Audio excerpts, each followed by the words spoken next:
Welcome to Almas Jacob live. मैं हूं Almas Jacob और आप देख रहे हैं 33 foot risen Jesus statue on its way to Jerusalem. जी जनाब, 33 फुट आप नोट कर रहे हैं जी, 33 फुट ऊंचा यसु मसीह का स्टैचू अपनी तरफ से इन्होंने बनाया है, जो कि यरूशलेम में इसको नस्ब किया जाएगा। अब ये सारा कुछ जा किधर है, आप पहले ये स्टैचू ज़रा देख लें। ये वो स्टैचू है जो कि बनाया गया, बिल्कुल उसकी कॉपी की गई है, जो कि ब्राज़ील के अंदर आपको पता है क्राइस्ट द रिडीमर के नाम से जो स्टैचू लगा है, बिल्कुल उसकी कॉपी बनाई गई है। लेकिन वो लगा हुआ है ब्राज़ील के अंदर, ये लगाया जाएगा कहाँ पर? यरूशलेम के अंदर। यरूशलेम के अंदर मैं आपको बार बार इसके ऊपर वजन देकर क्यों कह रहा हूँ, वो आगे चलकर आपको पता चलेगा। The pioneering spirit of Franciscan monk Father Ibrahim Feltus, together with the artistry of Italian sculptor Alessandro Matto, have combined to bring a new statue of Jesus to Jerusalem। अब यहां पर अगर आप नोट करें तो 33 नंबर तो आपने note कर ही लिया कि इसके पीछे कौन है।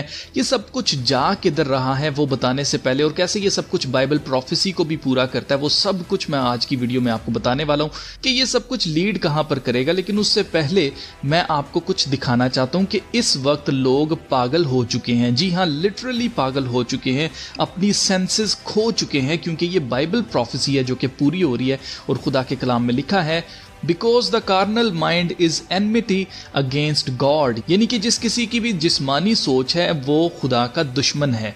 For it is not subject to the law of God, neither indeed can be. अब आप सोचेंगे कि बात तो बुत की हो रही थी और मैंने आपको ये हवाला क्यों पढ़ के बता दिया।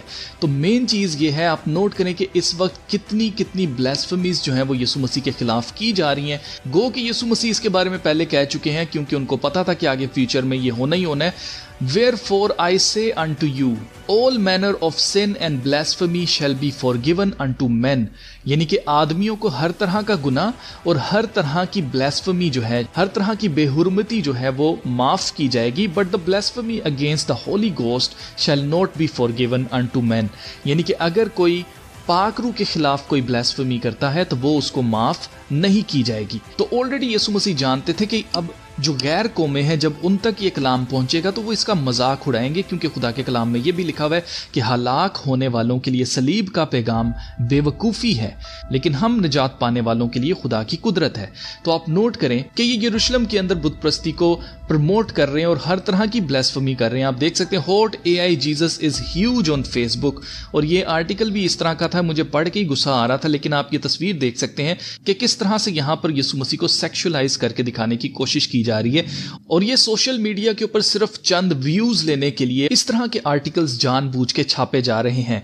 और मैं आपको बताना चाहता हूं कि ये साल जो है वो ड्रैगन का साल है। ड्रैगन आपको अच्छी तरह से पता है, खुदा के कलाम में पुराना सांप, अज़दहा, शैतान को कहा गया है।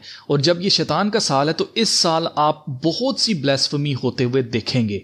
आप देख सकते हैं कि कभी यीशु मसीह की आर्टिफिशियल इंटेलिजेंस के जरिए तस्वीर बनाते हुए उनको क्रैब दिखाया गया, कभी उनको लॉबस्टर दिखाया गया, और नीचे आप लाइक्स देख सकते हैं कि कितने ज्यादा लाइक्स हैं, और लोग इसको आर्ट कह के बड़ा अप्रिशिएट इसको कर रहे हैं। यहां पर आप देख सकते हैं जी, क्रैब बनाया गया, और ये किसी ने प्रोफाइल क्या बनाई हुई है, love God and God love you, made it with my own hands, यानी कि इनको शर्म नहीं आई है अपने हाथों से यीशु मसीह की तस्वीर बनाते हुए। पहली चीज तो ये कि मना है, खुदा के कलाम में लिखा हुआ है कि किसी भी तराशी हुई मूरत को आपने नहीं बनाना है, किसी भी ग्रेवन इमेज को आपने नहीं बनाना है, किसी भी तस्वीर को आपने नहीं बनाना है। लेकिन आप नोट करें कि यहाँ पर तस्वीर बनाई गई है और इंसान की जगह किसकी बॉडी लगा दी गई है? क्रैब की बॉडी लगाई गई है, केकड़े की बॉडी लगाई गई है। और फिर आप नोट करें कि इसके ऊपर लोगों के लाइक्स चेक करें, 2,09,000 लोगों ने इस तस्वीर को लाइक किया है। जिसका क्या मतलब? इसका मतलब यह है कि लोग पागल हो चुके हैं। अब यहां पर आप देख सकते हैं जी, art work featuring Christ overlaid with Looney Tunes, characters removed by Sydney council after threats of violence. अब इनको जब डर लगे ना इंसानों से, खुदा से, तो इनको डर लगता नहीं है। ये आप देख सकते हैं ये क्या इन्होंने तस्वीर बनाई है, मैं आपको ज्यादा दिखाना भी नहीं चाहता। ये खैर, ये इन्होंने सिडनी काउंसिल से इसलिए रिमूव की है क्योंकि इनको ये डर है कि कहीं क्रिश्चियंस जो हैं वो दहशतगर्दों की तरह आकर कोई दहशतगर्दी ना करें, इसलिए हमें इसको रिमूव कर देना चाहिए, यानी कि इंसानों के डर से। अब आप नोट करें कि ये कभी भी, ये जो ABCD कम्युनिटी है उसके खिलाफ कभी भी ऐसा कुछ नहीं करते। इवन कि इनको इतना प्रोटेक्ट किया जाता है, ये कहा जाता है कि इनके खिलाफ कोई ऐसी बात ना करो, ये बड़े हसास लोग होते हैं, ये कहीं जाकर खुद ही ना कर लें। जब भी बात आएगी ना मसीह की, उसमें इनकी हिपोक्रेसी साफ साफ नजर आएगी कि ये कितने मुनाफिक लोग हैं कि इनको मसीहियों के जज्बात मजरूह होने से कोई प्रॉब्लम नहीं है, उसके ऊपर दरादर ये करते रहते हैं। लेकिन अगर आप बात करेंगे ABCD कम्युनिटी की या किसी भी और मजहब के ऊपर आप इस तरह की तस्वीरें या इस तरह की चीजें बनाएंगे तो वो बिल्कुल भी बर्दाश्त नहीं किया जाएगा। अब जहां तक रहेगी बात इसके 33 फुट रिजन जीसस स्टैचू की, तो ये मैंने आपको इसलिए बताया था क्योंकि ये यरूशलेम के अंदर लगाया जा रहा है और सबसे बड़ी बात यह है कि यरूशलेम के अंदर तीसरी हैकल बनेगी और तीसरी हैकल के अंदर मुखालिफ मसीह ने अपना बुत लगाना है। ये सब कुछ बुत प्रस्ती जो है वो जानबूझकर वहां पर नॉर्मलाइज की जा रही है। गो के कैथलिक्स ऑलरेडी ये सब कुछ कर रहे हैं, लेकिन बाहर खुले में इस तरह के बुत बिल्कुल भी एक्सेप्टेबल नहीं है यरूशलेम के अंदर। लेकिन आप नोट करें कि ना सिर्फ ये बुत नस्ब किया जाएगा, दूसरे नंबर के ऊपर लोगों की माइंड प्रोग्रामिंग ये की जा रही है कि कोई बात नहीं, किसी को इज्जत देने के लिए उसका स्कल्पचर बनाया जाता है। कोई पॉलिटिशियन होता है, कोई भी फौजी होता है जिसने अपने मुल्क के लिए जान दी होती, तो उसका भी स्कल्पचर बनाया जाता है उसको इज्जत देने के लिए। तो कोई ऐसी बात नहीं है। तो जबकि ये सब कुछ कहां पर लीड करेगा? मुखालिफ मसीह के बुत की तरफ लीड करेगा। जो कोई भी उसको सजदा नहीं करेगा उसको जान से मारने का हुक्म होगा। अब अगर आप नोट करें तो ये इतना यीशु मसीह को सेक्सुअलाइज करके क्यों दिखा रहे हैं? उसकी रीज़न ये है कि हमारे जहनों के अंदर पहले ही मूवीज़ के ज़रिए इन्होंने यीशु मसीह का एक इमेज बना दिया, लंबे बाल, कलर्ड आइज़, गोरा रंग, ठीक है, और दाढ़ी, और ये इस तरह का इमेज हमारे जहन में यीशु मसीह का इन्होंने तैयार कर दिया ताकि कल को अगर यीशु मसीह वापस आते हैं, जब उनकी सेकेंड कमिंग होगी, और अगर उनका हुलिया बिल्कुल भी वैसा नहीं होता है जैसे हमें दिखाया जाता है, तो बहुत से लोगों को उस टाइम पर निराशा होगी, बहुत ज़्यादा जो है अफसरदा हो जाएंगे ये देख करके हम तो किसी और को यीशु मसीह मानते थे, ये तो कोई और है।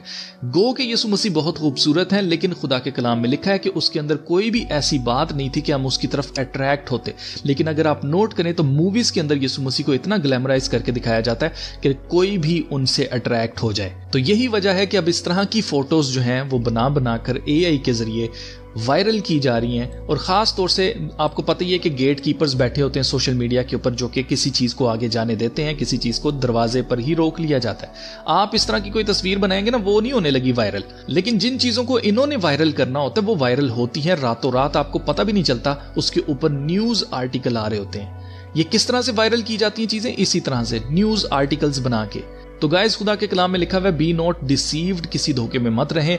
गॉड इज नॉट मॉक्ड, खुदा का मजाक नहीं बनाया जा सकता। For whatsoever a man soweth that shall he also reap, जो कुछ भी इंसान बोता है वो उसको काटना पड़ता है। इसी तरह खुदा के कलाम में लिखा है, and even as they did not like to retain God in their knowledge, God gave them over to a reprobate mind to do those things which are not convenient. यानी कि क्योंकि उन्होंने खुदा को जानने की कोशिश नहीं की, इसलिए खुदा ने भी उनको रेप्रोबेट माइंड यानी कि नालायक अकल के हवाले कर दिया ताकि वो नालायक हरकतें करें। ये नालायक हरकतें करके ये साबित कर रहे हैं कि दे डिजर्व हेल। अब जो कोई भी यीशु मसीह के ऊपर ईमान लेके आता है उसके ऊपर सजा का हुक्म नहीं होता, लेकिन जो कोई भी उसको रिजेक्ट करेगा उस पर सजा का हुक्म हो चुका है। तो गाइज, ये सारी हरकतें जो की जा रही हैं ये हमें साफ साफ बता रही हैं कि हम किन वक्तों के अंदर आ चुके हैं। हम बिल्कुल आखिर वक्तों के अंदर आ चुके हैं और यीशु मसीह जल्द वापस आने वाले हैं। जिस किसी ने भी अभी तक यीशु मसीह को नहीं जाना है उसके पास मौका है कि वो यीशु मसीह को जान ले, क्योंकि उसके वसीले के बगैर कोई भी बाप के पास नहीं जा सकता, कोई भी फिरदौस में नहीं जा सकता, कोई भी जन्नत में नहीं जा सकता जब तक कि वो यीशु मसीह को जान नहीं लेता, उसको एक्सेप्ट नहीं कर लेता अपना पर्सनल सेवियर।